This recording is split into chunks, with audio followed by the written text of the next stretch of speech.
हरिओम भक्तों। मैं आशा करता हूँ कि आप हमेशा खुश रहें। तो आज मैं आपको गुप्त नवरात्रि के बारे में बताने जा रहा हूँ। देखिए, वैसे नवरात्रि साल में 4 आते हैं, जिसमें 2 ओपन होते हैं और 2 गुप्त होते हैं। तो मैं आपको आज गुप्त नवरात्रि के बारे में बताऊंगा। ये गुप्त नवरात्रि में 10 महाविद्याओं की पूजा की जाती है। ये 10 महाविद्याओं की उत्पत्ति भगवान शिव की पत्नी सती से हुई थी। सती ने 10 दिशाओं में अपने 10 रूप धारण किए थे, जिसमें प्रथम माता काली, दूसरा माँ तारा, त्रिपुर सुंदरी, भुवनेश्वरी, माँ छिन्नमस्ता, माँ भैरवी, माँ धूमावती, माँ बगलामुखी, माँ मातंगी, माँ कमला। धर्म ग्रंथों के का मानना है कि ये 10 रूप माँ दुर्गा के ही अवतार हैं। तो अब मैं आपको इसकी साधना के बारे में बताता हूँ, तो आप थोड़ा ध्यान से सुनें। ये 10 महाविद्याएं तंत्र मंत्र यंत्र की मुख्य देवियां कहलाती है। इन्हीं द्वारा ये तंत्र मंत्र सभी इनसे उत्पन्न हुआ है। इनकी सिद्धि साधना गुप्त व गोपनीय रखी जाती है, क्योंकि ब्रह्मांड की जितनी भी शक्तियां हैं वो गुप्त नवरात्रों में धरती पर रहती हैं। गुप्त नवरात्रों की साधनाएं अधिकतम तांत्रिक लोग, ओगड़ अघोरी बाबा लोग ही करते हैं, क्योंकि एक साल में मेहनत करने में उतना फल नहीं मिलता जितना 10 दिनों में वो हासिल कर लेते हैं। अब बताता हूँ मैं आपको किन किन कार्यों को सिद्ध करने व पूर्ण करने के लिए इनकी साधना की जाती है। अगर आपको नौकरी लगने की इच्छा है और नौकरी पाने के लिए आप इसकी साधना बिठा सकते हैं। संतान पाने के लिए आप इसकी साधना बिठा सकते हैं। घर में गरीबी है और उसे दूर करना है तो भी इसकी साधना बिठा सकते हैं। अपने शरीर पर आप किसी देवी की सवारी या देवता की सवारी लेना चाहते हो तो भी साधना बिठा सकते हो। घर में किसी प्रकार की कोई बीमारी है और वो दूर नहीं हो रही है तो फिर भी आप साधना कर सकते हो।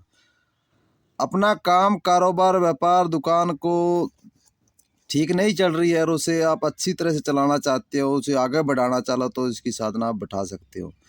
आपका शत्रु या आपके कोई रिश्तेदार आपको परेशान कर रहे हैं और उसे आप कुछ सबक सिखाना चाहते हो तो उसके लिए भी आप इनकी साधना बिठा सकते हैं। लॉटरी, सट्टा या जुआ के शुभ अंक प्राप्त करने के लिए आप साधना बिठा सकते हैं। जो काम आप कर रहे हो और उसे आप आगे बढ़ाना चाहते हो तो भी आप इनकी साधना बिठा सकते हो। तंत्र मंत्र में कुछ आप हासिल करना चाहते हो, कुछ लोगों का भला करना चाहते हो तो आप इसकी साधना आप बिठा सकते हैं। अपना शरीर, व्यापार, घर आप सुरक्षित रखना चाहते हो तो भी आप इसकी साधना बिठा सकते हो। आप इन 10 महाविद्याओं में से किसी एक देवी की साधना बिठाकर आप अपने सारे काम पूर्ण आप कर सकते हो। इसमें आपको, अगर आपके घर में मंदिर बना हुआ है तो वहाँ पे आप इनका अनुष्ठान बिठा सकते हैं। नहीं तो अर्थात आप एकांत रूप में आप इनके लिए आप एक लकड़ी का चौकी लाइए, उस पर एक लाल कपड़ा बिछाकर उस पर माता जी का जो स्वरूप आप पूजोगे उसका स्वरूप लाकर, चित्र लाकर वहाँ पे स्थापित कर तिल के तेल का दीपक जलाकर आप साधना बिठा सकते हो। वैसे इसमें जो आपकी श्रद्धा भाव हो उतनी में आप अपनी भोग प्रसाद से दे सकते हो। ये जरूरी नहीं है कि आपको 52 प्रकार के कोई भोग लगाने हैं, ऐसा कुछ नहीं होता इसमें। अगर आपके पास गुंजाइश है तो इसमें आप माता जी को 2 फूलों की माला लेके आइए, 16 श्रृंगार, लाल चुनरी, पंचमेवा, फल, इत्र, फूल, पान व दूध की कोई मिठाई व घर पर बना के कोई खीर या हलवा, ये सभी सामान आप माता के चरणों में रख कर आप ये साधना शुरू कर सकते हैं। इसमें आप अगर कलश रख कर भी साधना को बिठाएं तो वो इससे भी अच्छा और बढ़िया होगा। इनकी साधना के लिए आपको तिल के तेल का दीपक जलाना है। वैसे आप अखंड ज्योत भी जलाकर इसकी साधना आप कर सकते हो। यह रात्रिकालीन साधना है, जिसे आप रात को 9 बजे, 10 बजे, 11 बजे इन समय में इसकी साधना आप कर सकते हो। लेकिन इसका समय आप जो पहले दिन होगा वही हर रोज़ रहेगा। तो मैं आगे का विधि बताऊं उससे पहले मेरा नाम सुने। मेरा नाम ओगड़ बाबा मनपुर राम। मैं राजस्थान का श्री गंगानगर जिला तहसील गठसाना की पुरानी मंडी गठसाना में हमारा आश्रम है जी। हमारे पास आने के लिए राजस्थान के 3 बड़े शहर हैं, हनुमानगढ़, श्री गंगानगर व बीकानेर। यहाँ की दूरी हमारे 130 किलोमीटर लगभग है। हम यहाँ पे शनिवार व रविवार को बैठते हैं। हमारा नंबर 9571043860, 95,710 43 860। हम यहाँ पर हर प्रकार की समस्या का समाधान करते हैं। अगर किसी भाई बंधु के भूत बाधा लगा हुआ है या किसी बीमारी से वो पीड़ित है, लकवा, कैंसर, टीबी, अन्य रोग से अगर कोई पीड़ित है, किसी का रिश्तेदार है या किसी का कोई बच्चा है, तो वो हमारे आश्रम पर आ सकता है। हम बीमारी के नाम पर यहाँ पे किसी से कोई पैसा नहीं लेते हैं। भूत बाधा में अगर किसी को कितना भी पुराना लगा हुआ है, भूत प्रेत मसान जिन वगैरह कोई लगा हुआ है, तो उसका इलाज हम यहाँ पे करते हैं। तो अब मैं आपको बताता हूँ गुप्त नवरात्रि। गुप्त नवरात्रि में आप किसी देवी का, देवता का, अपने किसी इष्ट देव का भी आप साधना बिठा सकते हो, क्योंकि यह दिन बहुत ही पावरफुल व शुभ व शक्तिशाली होते हैं। इसमें किया हुआ आपका जो भी आपका किया हुआ कार्य वो निष्फल नहीं होगा। इसमें आप साधना काल में किसी प्रकार के वस्त्र धारण कर, उत्तर मुख अपना कर दिशा, और ये साधना आप बिठा सकते हो।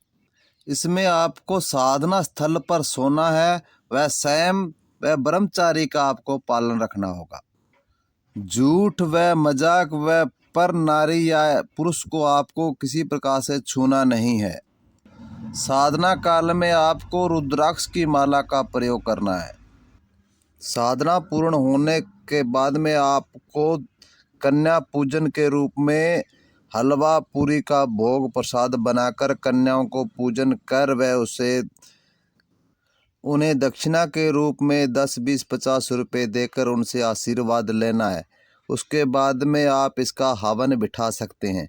हवन के लिए आपको गूगल, लोबान, लौंग, सुहारा, कपूर, मिश्री, इन चीज़ों को आपको कूट पीस कर मिलाकर जो मंत्र जाप साधना आपने की है उसका 10% इसका आपको हवन करना है। हवन पूर्ण होने के बाद में जो हवन का राख है उसे ठंडा होने देना है। उसके बाद में उस राख को आप किसी एक कोरी मटकी में भरकर अपने घर पर रखना है। जिसे आपको किसी प्रकार का कोई घर में तकलीफ है, समस्या है, या कोई काम करवाना है या किसी को देना है, तो उस पे आप अपना इस मंत्र को आप अभिमंत्र कर उससे आप जो मर्जी काम आप करवा सकते हैं। अब मैं आपको बताता हूँ कि आपके पास अगर थोड़ा गुंजाइश है और हर रोज़ आप इनको वार के हिसाब से अगर भोग देना चाहते हो, तो वो भोग मैं आपको बता देता हूँ, उसके बाद में आगे और बताऊँगा। इसमें आपको रविवार के दिन उड़द के बड़े व जलेबी व खीर, उड़द के बड़े में थोड़ा दही मिलाकर, मंगलवार के दिन इसमें आपको सोमवार के दिन आपको इसमें मोतीचूर के 5 लड्डू आपको देने हैं। मंगलवार के दिन आपको लापसी, यानी कि जो पहले बुजुर्ग बनाया करते थे लापसी, मीठा दलिया, वो आपको बनाकर इनको चढ़ाना है। बुधवार के दिन आपको दही में शक्कर, शुगर को जो शक्कर चीनी को पीसकर उसमें मिलाकर आपको चढ़ाना है। और वीरवार बृहस्पतिवार यानी उस दिन आपको इसमें बेसन के लड्डू 5 लड्डू बेसन के आपको इन्हें भोग प्रसाद चढ़ाना है। शुक्रवार के दिन भुने हुए चने या उसे बढ़िया बनाना है तो आपको चने भिगोकर उसे उबालकर उसे बाखले बनाकर आप इसे चढ़ा सकते हैं। और शनिवार के दिन आपको गुलगुले, यानी कि गुड़ को थोड़ा शरबत बना के, गुड़ को कूट के उसका शरबत बना के उसमें गेहूं का आटा मिलाकर और उसे पकोड़ों की तरह कढ़ाई में निकाल कर पकौड़ों की तरह। वह 2 मीठे पान, दूध की मिठाई, इत्र व गुलाब के फूल, ये शनिवार का भोग प्रसाद है इनका। तो मेरे प्यारे भक्तों, मैंने आपको ये गुप्त नवरात्रा की साधना बताई है। जब भी गुप्त नवरात्रा आए तो इसी प्रकार आप साधना बिठा सकते हो। इस बार 22/1/2023 से गुप्त नवरात्रा शुरू है, जिसे आप कर सकते हो। और हमारा तो आपसे एक हाथ जोड़ के निवेदन है कि आपने अगर हमारे चैनल को सब्सक्राइबर नहीं किया है तो उसे करें, लाइक शेयर कमेंट करें, जिससे आपको आने वाला वीडियो मिले और हमारे चैनल को थोड़ा बढ़ोतरी मिले। तो इसी के साथ हरि ओम हरि ओम हरि ओम हरि ओम हरि ओम।